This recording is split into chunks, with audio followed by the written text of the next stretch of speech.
Kam gapirishning 7 foydasi. Birinchisi, sirlaringizni oshkor qilmaysiz. Bu esa odamlar orasida erkin yurishingizni ta'minlaydi. Ikkinchisi, ahmoqona gaplardan tiyilasiz.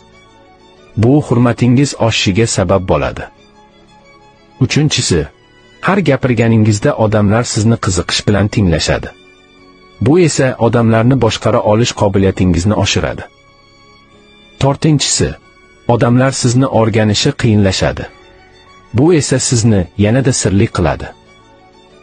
Beshinchisi, ko'proq professional va malakaliroq ko'rinasiz. Bu esa o'zingizga bo'lgan ishonchni orttiradi. Oltinchisi, odamlar sizni yanada yetuk va dono deb bilishadi. Va har sohada sizni fikringizni bilishga harakat qilishadi. Yettinchisi, eng muhimi odamlar hurmat bilan o'z chegarasida gaplashadi. Bu esa jamiyatdagi mavqeingizni oshiradi.